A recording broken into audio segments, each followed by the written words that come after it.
தேசபக்தி அப்படின்னு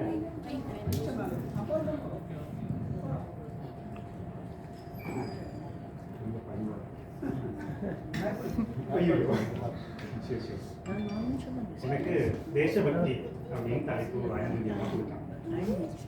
சரி, இப்படி தலைப்பு கொடுத்துருக்காங்களே அப்படின்ட்டு பாரத் மாதா கி ஜெய் அப்படின்னு சொல்றேன்.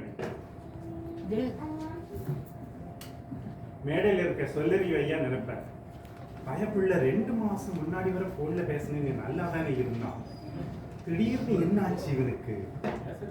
இன்னும் 2 மாசத்துல எலெக்ஷன் வேற வரப்போகுது, ஒருவேளை அவங்க கூட சேர்ந்துட்டானோ அப்படின்னு ஐயா நினைக்கிறாங்களோ இல்லையோ, இன்னைக்கு எந்த ஒரு இளைஞனும் பாரத் மாதா கி ஜெய் அப்படின்னா அவனை இந்த சமுதாயம் எப்படிப்பட்ட கண்ணோட்டத்தோட பார்க்கணும். ஒரு நாளுக்கு ஓடி பிடிச்சிட்டு போனா 1000 ரூபான்னு அம்மா சொன்னாங்க. தேசபக்தியை நான் எங்க போய் தேடுறேன் தெரியல. நாட்டுல எங்க பார்த்தாலும் லஞ்சம், பாப்பாக்கள் சரியில்லையா, இளைஞர்கள் சரியில்லையா, எங்க பார்த்தாலும் லஞ்சம், கண்ட இடத்துல குப்பையை போடுறான், எங்கேயும் ஒரு ஒழுக்கம் இல்லை, ஆம்புலன்ஸுக்கு வழி விட மாட்டேங்கிறான். சரி, அப்போ நாடு இப்படியே போயிடுமா? என்னதான் பண்றது? சரி, தேசபக்தியை வெளியே போய் தேடலாமே அப்படின்ட்டு டேங்க் பெண்டுக்கு போனேன். ஐயா, எங்க ஊர் டேங்க் பெண்டுங்கிறது உங்க ஊர் மெரினா பீச் மாதிரி. அங்கதான் தேசிய தலைவர்கள், தியாகிகள்லாம், சிலைகள்லாம் வச்சிருப்பாங்க. சரி, அங்க போய் தேடலாம் அப்படின்னு போனேன். அங்க போய் பார்த்தாங்கன்னா ஒவ்வொரு தலைவர்களுக்கு பின்னாடி ஒரு புதர் இருக்குது, புதருக்கு பின்னாடி 2 தலைகள் இருக்குது.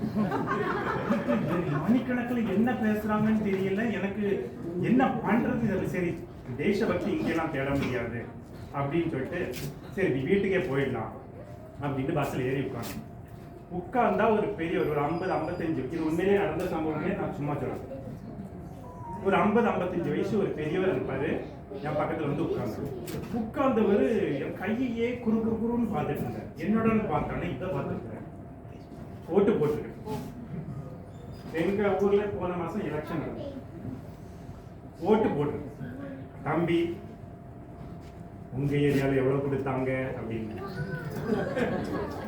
இல்லைங்க, எனக்கு புரிஞ்சு போச்சு அவர் என்ன சொல்றாருன்னு. இல்லைங்க, நான் அதெல்லாம் வாங்கறது இல்லை.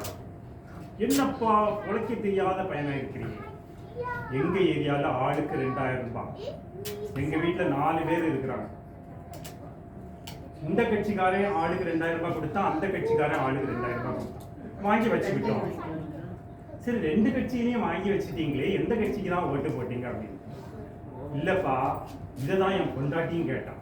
எதுவா இருந்தாலும் ஒரு நியாய தர்மம் வேணும் இல்லையா?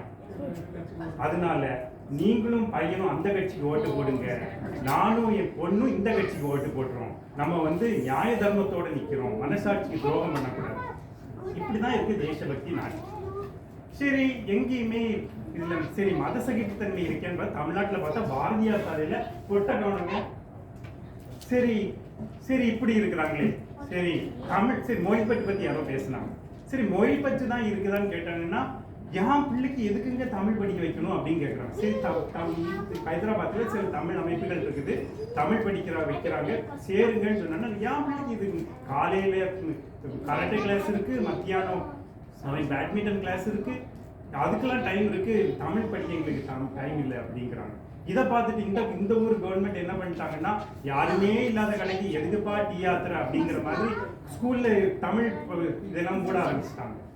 இப்படிதான் இருக்குது நாட்டுல நடக்கிற அட்டூழியங்களை பார்த்து நல்லவங்களுக்குலாம் வயிறு எரியுது. ஐயா உதயபுரம் ஐயா ஒரு 2 வருஷம் முன்னாடி வாட்ஸ்அப்ல ஒரு ஸ்டேட்டஸ் வச்சிருந்தாங்க, நாடும் நாட்டு மக்களும் டேஷ் அப்படின்னு. அந்த வார்த்தையை நான் இந்த இடத்துல சொல்ல விரும்பல. என்ன பண்றதுன்னு தெரியல. அறம்பாடி புலவர்கள்லாம் சாபம் போடுவாங்க, அவரு இந்த மாதிரி அறம்பாடி தன்னுடைய ஆதங்கத்தை வெளிப்படுத்திட்டு இருக்கிறார். என்ன பண்றது?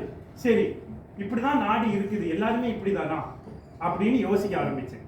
அப்பதான் வள்ளுவன் என்கிட்ட சொல்றான், குணம் நாடி குற்றமும் நாடி அப்படிங்கிறான். சரி, எல்லாருமே இப்படி இருக்காங்க, நாமளும் இப்படி இருந்துடலாமா? சரி, நல்லதை தேட ஆரம்பிக்கணும். இதே மேடையில சரியா 5 வருஷத்துக்கு முன்னாடி விஸ்வ ஐயா பேசுற, தன்னுடைய வாழ்க்கையின் கடைசி நாட்களை எண்ணிக்கிட்டு இருக்கிறோம் அப்படின்னு தெரிஞ்சு கூட அந்த மனுஷன் இந்த இடத்துல இருந்து சொன்னார். எனக்கு இன்னும் ஞாபகம் இருக்கு. எனக்கு எந்த கெட்ட பழக்கமும் இல்லை, ஆனா இந்த நாட்டுக்காகவும் இந்த தமிழுக்காகவும் தமிழ் மக்களுக்காகவும் ஊரு ஊரா போய் நாடு நாடா போய் கண்ட இடத்துல படுத்து உறங்கி கண்ட இடத்துல சாப்பிட்டு கண்ட தண்ணியை குடிச்சு அதனால எனக்கு இந்த வந்தது இந்த சிறுநீரக கோளாறு, இதை கடவுள் கொடுத்த பிரசாதமா நான் சந்தோஷமா ஏத்துக்கிறேன் அப்படிங்கிறது. அப்ப இப்படியும் நான் மக்கள் இருக்கதான் செய்யறாங்க.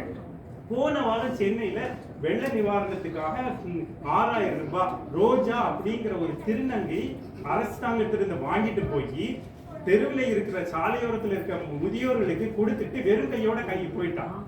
சரி, இதுக்கும் மனித நேயத்துக்கும் தேசபக்திக்கும் என்ன சம்மதம் நீங்க நினைக்கலாம். எழுத்தாளர் சிவசங்கரி அவங்க சொல்றாங்க, இந்த நாட்டில இருந்தும் இந்த சமுதாயத்திலிருந்து எவ்வளவு விஷயங்கள் நம்ம எடுக்கிறோம், அதை நம்ம திருப்பி கொடுக்கறது தான் உண்மையான தேசபக்தி அப்படிங்கிறாங்க.